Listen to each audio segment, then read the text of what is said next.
கொஞ்ச நாளா இன்டர்நெட்ல வைரல் ஆகிக்கிட்டு இருக்கு ஒரு ஆப். அதோட பேர் தான் அரட்டை. அரட்டையை பத்தி பேசுறதுக்கு என்ன இருக்கு அப்படின்னு நீங்க கேட்கலாம். நிறையவே இருக்கு அப்படின்னு சொல்ல மாட்டேன். ஏன்னா அரட்டையை பத்தி நிறைய பேர் அவங்கவுங்க ஸ்டைல்ல யூடியூப்ல வீடியோலாம் போட்டாங்க, நீங்களும் பார்த்துருப்பீங்க. அப்ப நான் எதுக்கு அரட்டையை பத்தி போஸ்ட் பண்ண போறேன்னா, இருக்கு என்கிட்டயும் விஷயம் இருக்கு, ஆனா கொஞ்சமா இருக்கு. அதைத்தான் நான் உங்களுக்கு இந்த வீடியோல பதிவு பண்ண போறேன். கண்டிப்பா இந்த வீடியோ உங்களுக்கு ரொம்ப யூஸ்ஃபுல்லா இருக்கும்னு நினைக்கிறேன், நான் கொடுக்குற ஒரு இன்ஃபர்மேஷன். ஸோ அதுக்கு வழக்கம் போல நம்ம வீடியோக்கு லைக் கொடுத்துக்கோங்க, தொடர்ச்சியா நம்முடைய சேனலை சப்போர்ட் பண்ணுங்க. அதே மாதிரி வீடியோவை எந்த பகுதியும் நீங்க ஸ்கிப் பண்ணாதீங்க. ஸ்கிப் பண்ணீங்கன்னா உங்களால மற்றவங்களுக்கு ஷேர் பண்ண முடியாது. இப்போ வாங்க முழுமையா தெரிஞ்சுக்கலாம்.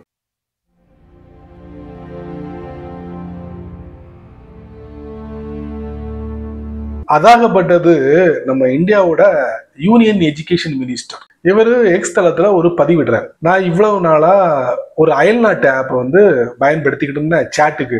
இப்ப அதுல இருந்து ஜம்ப் ஆகி இப்ப நான் அரட்டை மெசஞ்சரா பயன்படுத்திக்கிட்டு இருக்கேன். இந்த மெசஞ்சர் ஆப் வந்து செமையா இருக்கு பயன்படுத்துறதுக்கு, ஏன் நீங்க பயன்படுத்தக்கூடாது? இது முழுக்க முழுக்க மேட் இந்தியா ஆப் அப்படின்னு அவர் சொல்லி பதிவிடுறாரு. இந்த பதிவை பார்த்துட்டு மக்கள் இப்ப எல்லாரும் என்ன பண்றாங்கன்னா, பிளே ஸ்டோர்லயும் ஆப் ஸ்டோர்லயும் போயிட்டு இந்த அரட்டை ஆப்பை டவுன்லோட் பண்ண ஆரம்பிச்சிட்டாங்க. சாதாரணமா இந்த ஆப் ஒரு நாளைக்கு ஒரு 3000 டவுன்லோடு வாங்க. இப்ப இந்த அறிவிப்பு வந்ததுக்கு அப்புறம் ஒரு நாளைக்கு 3.5 லட்சம் தடவை டவுன்லோடு பண்றாங்களாம். எங்களால தாங்கவே முடியல அப்படின்னு சொல்லி அதோட சிஇஓ சொல்றாரு எக்ஸ் தளத்துல. இப்போ அரட்டையை பத்தி நம்ம முழுமையா பார்க்கலாம். இதுக்கு முன்னாடி ஒரு மெசஞ்சர் நம்ம இந்தியால தயாரிச்சாங்க, கொடி நட்டினாங்க. அதுக்கப்புறம் கொஞ்ச நாள்லயே அந்த கொடியை புடுங்கிட்டு போயிட்டாங்க. அதாவது நட்டின கம்பை புடுங்கிட்டு போயிட்டாங்க. அவங்க யாரு? அவங்க தான் ஹைக் மெசஞ்சர். நீங்க பயன்படுத்திருக்கீங்களா அந்த ஹைக் மெசஞ்சர்? அதோட வளர்ச்சியும் வீழ்ச்சியும் பத்தி முதல்ல நம்ம பாத்துருவோமா? ஆமாங்க, 2012 இந்த ஹைக் மெசஞ்சரை லான்ச் பண்றாங்க. யாரு? இன்னைக்கு டெலிகாம் துறையில வளர்ந்து நிக்கிறாங்கல்ல 2 பேர். ஒன்னு ரிலையன்ஸ், இன்னொருத்தர் ஏர்டெல். அந்த ஏர்டெலோட சிஇஓட மகன் தான் இந்த ஹைக் மெசஞ்சரை அறிமுகப்படுத்துறாரு. அவருடைய பேர் தான் கவின் பாரதி மிட்டல். 2012 இருந்து இவங்களுடைய பயணம் தொடங்குது. அப்போ மக்கள் எல்லாரும் சாரசாரையா ஆப் ஸ்டோர்லையும் பிளே ஸ்டோர்லையும் போய் இந்த ஆப்பை டவுன்லோட் பண்றாங்க. கிட்டத்தட்ட ஒரு 4 வருஷத்துல இவங்களுடைய அந்த டவுன்லோட எண்ணிக்கை மட்டும் 100 மில்லியன், அதாவது 10 கோடி பேர் இந்த ஆப்பை டவுன்லோட் பண்றாங்க. இந்த சிஓக்கு ஒரு புத்துணர்ச்சி கிடைக்குது. இதுல இவங்களுடைய அந்த ஆப்போட மதிப்பு 1 பில்லியனுக்கு மதிப்பை கூட்டுறாங்க. கூட்டினதுக்கு அப்புறம் இந்த ஹைக் மெசஞ்சர்ல நிறைய இன்ட்ரெஸ்டிங்கான விஷயங்கள்லாம் சேர்க்கிறாங்க. அதுல குறிப்பிட்டு சொல்லணும்னா ஸ்டிக்கர்ஸ், அதே மாதிரி இந்திய கலாச்சாரத்தை ஒப்பிட்டு பார்க்கக்கூடிய நிறைய ஸ்டிக்கர்ஸை வந்து இந்த ஹைக் மெசஞ்சர்ல அறிமுகப்படுத்துறாங்க. இது மட்டும் இல்ல, ஆஃப்லைன்ல எஸ்எம்எஸும் பண்ணுவாங்களாம். ஹைக் டு ஹைக்ல நீங்க ஆஃப்லைன் மூலியமா எஸ்எம்எஸ் பரிமாற முடியும். இந்த மாதிரி எக்கச்சக்கமான விஷயங்களை இந்த ஹைக் மெசஞ்சர்ல புகுத்துறாங்க.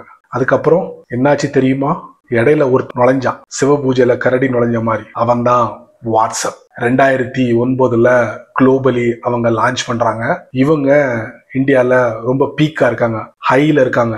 இந்தியாவுக்குள்ள வாட்ஸ்அப் வந்துட்டு கொஞ்சம் கொஞ்சமா அவங்களுடைய யூசர்ஸ் பேஸை வந்து அதிகரிக்கிறான். இப்படி அதிகரிக்கும் போதுதான் இந்த ஹைக் மெசஞ்சர் இவங்களை கவனிக்காம அவங்க ஒரு பாதையை கிரியேட் பண்ணி அதுல பயணம் பண்ண ஆரம்பிச்சாங்க.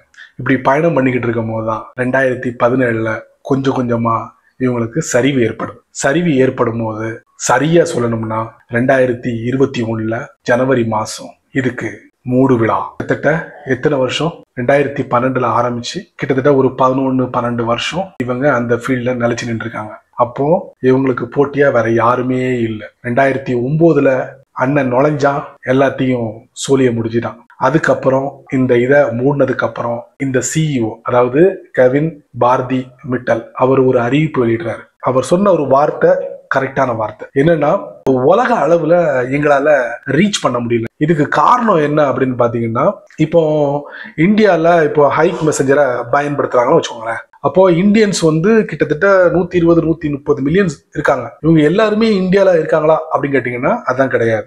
பொழைப்புக்காக வந்து ஒவ்வொரு நாட்டுக்கும் ஷிஃப்ட் ஆறாங்க. கல்ஃப் கண்ட்ரிக்கு போறாங்க, யூரோப்பியன் கண்ட்ரிக்கு போறாங்க, அமெரிக்காவுக்கு போறாங்க, இந்த சைடு சிங்கப்பூருக்கு போறாங்க, ஜப்பான், ஆஸ்திரேலியா, இந்த மாதிரி போய் அங்க வேலை செய்யறாங்க, வியாபாரம் பண்றாங்க. அப்படி போகும்போது இந்த ஹைக் மெசஞ்சரையும் அங்க அவங்க பயன்படுத்துறாங்கன்னா ஓகே டன். ஆனா இந்த நாட்டை விட்டு அவங்க வெளியே போகும்போது அந்த நாட்டுக்கு ஏத்த மாதிரி அவங்க மாறிக்கிட்டாங்கன்னா கண்டிப்பா இந்த டவுன்லோடு மட்டும் பெரிய விஷயமா நம்மளால பார்க்க முடியாது. இதை தொடர்ச்சியா நம்ம பயன்படுத்திக்கிட்டு இருந்தா மட்டும்தான் இவங்களால யாரால ஹைக் மெசஞ்சர் டீமால நிலைச்சு நிக்க முடியும். ஸோ அதை இவங்க இழந்துட்டாங்க. அதுக்கடுத்து ரொம்ப முக்கியமான ஒரு விஷயம் என்னன்னா, இப்போ நம்ம சீனாவை கம்பேர் பண்ணும் போது நம்மகிட்ட நிறைய டிஸ்அட்வான்டேஜ் இருக்கு. எந்த மாதிரி இருக்கு அப்படின்னு பாத்தீங்கன்னா, வெளிநாட்டு கம்பெனிகளை வந்து நம்ம உள்ள வரவேற்கும் போது அவங்களுக்கு ஈக்குவலா நம்ம டஃப் கொடுக்கணும். அப்படி கொடுக்க முடியுதான்னு பாத்தீங்கன்னா அதான் இல்லை. ஏன்னா அவங்க எல்லா நாடுகள்லயும் யூசர் பேஸ் வந்து அதிகரிச்சுக்கிட்டே இருக்காங்க. நான் யார சொல்றேன்னா வாட்ஸ்அப் எல்லா நாடுகள்லயும் இவங்களுடைய யூசர் பேஸ் வந்து அதிகமா இருக்கு. அங்க இருந்து இந்தியாவுக்கு ஷிஃப்ட் ஆனாலும் கூட வாட்ஸ்அப்பை தான் பயன்படுத்துவாங்க. ஸோ அந்த மாதிரி நிலைமை தான் இப்போ இருக்கு. அப்ப நீங்க ஒண்ணு கேட்கலாம், ஏன் சீனால இருக்கக்கூடிய அந்த வீசாட் மட்டும் இன்னமும் மூடல அப்படின்னு கேட்டீங்கன்னா, சீனாவை பொறுத்த வரைக்கும் வெளிநாட்டு கம்பெனிகளுக்கு இடம் இல்லை. ஃபேஸ்புக் கிடையாது, கூகுள் கிடையாது, கூகுள் மேப் கிடையாது, பிளே ஸ்டோர் கிடையாது, நான் சொல்றேன்ல இந்த மெசஞ்சரும் கிடையாது, வாட்ஸ்அப் அதுவும் கிடையாது. அப்ப அவங்க எப்படி சர்வை பண்ணுவாங்க அப்படின்னு நீங்க கேட்டீங்கன்னா, அதாங்க அவங்க உள்நாட்டிலே தயாரிச்ச ஆப்ஸுக்கு முக்கியத்துவம் கொடுக்குறாங்க. அதாவது நமக்கு ஈக்குவலா இருக்கக்கூடிய பாப்புலேஷன் உள்ள கண்ட்ரி கிட்டத்தட்ட 90% பேரு 90% மக்கள் இந்த வீசாட்டை பயன்படுத்துறாங்க. அவங்க எந்த நாட்டுக்கு ஷிஃப்ட் ஆனாலும் சரி இந்த வீசாட் தான் அவங்க பயன்படுத்துறாங்க. அதனாலதான் இந்த வீசாட்டால நிலைச்சு நிக்க முடியுது. வீசாட்டை பொறுத்த வரைக்கும் மெசஞ்சர் மட்டும் நம்மளால பார்க்க முடியாது, ஆன்லைன் ஷாப்பிங் பண்ணலாம். அதே மாதிரி எக்கச்சக்கமான சின்ன சின்ன ஆப்ஸை வந்து உள்ள சொருகிருக்காங்க. அதுதான் இதுல ஒரு பிளஸ் பாயிண்ட். அதுலதான் அவங்க நிக்கிறாங்க, நம்மளால நிலைச்சு நிக்க முடியல. இப்போ நம்ம அதிகப்படியா பேசக்கூடிய அந்த அரட்டை ஆப்புக்கும் அந்த நிலைமை வந்துடக்கூடாது மக்களே. அதைத்தான் நான் விரும்புறேன். வளர்ச்சி தான் எனக்கு பிடிக்கும். சின்ன சின்ன சறுக்கல் இருந்தாலும் பிரச்சனை கிடையாது. ஆனா போன வேகத்துல போயிட்டு டப்புன்னு கீழே விழுந்தோம்னா என் மனசு தாங்காது. அதைத்தான் நான் சொல்றேன், எல்லாரும் டவுன்லோட் பண்றது சரி, முறையா உங்களுடைய ஃப்ரெண்ட்ஸ் அண்ட் ஃபேமிலி மெம்பர்ஸோட இதை கனெக்ட் பண்ணுங்க. இந்த ஆப்பை சஜஷன் பண்ணுங்க. இந்த ஆப் மூலியமா நம்முடைய சேட்டை தொடரும்னு சொல்லுங்க. இந்தியாவை விட்டு நீங்க அயல் நாட்டுக்கு போனாலும் அங்கேயும் இந்த ஆப்பை பயன்படுத்தணும்னு முயற்சி பண்ணுங்க. அப்பதான் சக்சஸ் பண்ண முடியும். இல்லைன்னா இந்த மாதிரி அயல்நாட்டு கம்பெனிகள் உள்ள வந்து நம்மளை படாத பாடு படுத்துவாங்க. ஹைக் மெசஞ்சர் காணாம போச்சு. அதுக்கு அடுத்து பாத்தீங்கன்னா இன்னொரு ஆப் இருக்கு, 2 ஆப் சொல்ல மறந்துட்டேன். அது யாருன்னா ரிலையன்ஸோட ஜியோ சாட். ஏதோ பேருக்கு இந்த ஜியோ சாட் இருக்கு. அடுத்ததா நம்ம அரசாங்கமே தயாரிச்ச ஒரு ஆப் இருக்கு, சண்டேஸ்ன்னு சொல்லிட்டு. இது ஆரம்பத்துல கவர்மெண்ட் எம்ப்ளாயிஸ்க்கு மட்டும் பயன்படுத்துற மாதிரி இந்த ஆப்பை லான்ச் பண்ணியிருந்தாங்க. அதுக்கப்புறம் என்ன பண்ணாங்கன்னா, கவர்மெண்ட் சம்பந்தப்பட்ட பிரச்சனைகளை சால்வ் பண்றதுக்கு, தொடர்பு கொள்றதுக்கு இந்த சந்தேஷ் ஆப்பை வந்து பொதுமக்களும் இதை பயன்படுத்தலாம் அப்படின்னு சொல்லி விரிவுபடுத்தினாங்க.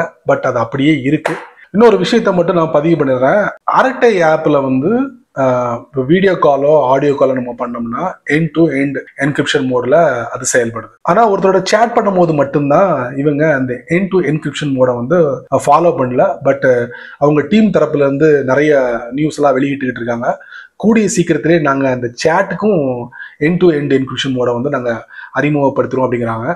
இப்போ மக்களுடைய வரத்து அதிகமா இருக்கிறதுனால அவங்களால என்ன பண்ணணும்னு தெரியல. என்னதான் இந்த ஆப் வந்து பிளே ஸ்டோர்லயோ ஆப் ஸ்டோர்லயோ டாப் 10 கேட்டகரி லிஸ்ட் பண்ணாலும் யூசர்ஸ் கண்டிப்பா தொடர்ச்சியா இந்த ஆப்பை பயன்படுத்தணும் அப்படிங்கறதா என்னுடைய விருப்பம். மல்டி டிவைஸ் சப்போர்ட் பண்ணக்கூடிய ஒரு ஆப்பா நம்மளால பார்க்க முடியுது. வாட்ஸ்அப்ல கூட இந்த பிரைவசி பிரச்சனை வரும்போது அந்த இடத்துல இவங்க ஸ்டடியா நின்னாங்க. அந்த மாதிரிலாம் நிறைய விஷயங்கள் இந்த அரட்டை ஆப்ல இருக்கு. தொடர்ச்சியா வரும் நாட்கள்ல இவங்க அதாவது யூசர்ஸ் சப்போர்ட் பண்ணாங்கன்னா கண்டிப்பா ஒரு பேலன்ஸான ஒரு சர்வீஸை இவங்களால கொடுக்க முடியும். ஏன் வாட்ஸ்அப்புக்கு டஃப் கொடுக்குற அளவுக்கு கூட இவங்களால முடியும். எல்லாம் நம்ம கையில தான் இருக்கு. சரி நண்பர்களே, இந்த வீடியோவை நீங்க ரொம்ப பொறுமையா நீங்க வாட்ச் பண்ணிருப்பீங்க. கண்டிப்பா நான் சொன்ன ஒவ்வொரு விஷயங்களும் உங்களுக்கு புரிஞ்சிருக்கும்னு நினைக்கிறேன். ஸோ நீங்க மட்டும் தெரிஞ்சுக்கிட்டா நல்லா இருக்காது. அதனால நான் என்ன சொல்ல வரேன்னா, இந்த வீடியோ ஒரு 4 பேருக்கு ஷேர் பண்ணி விடுங்க.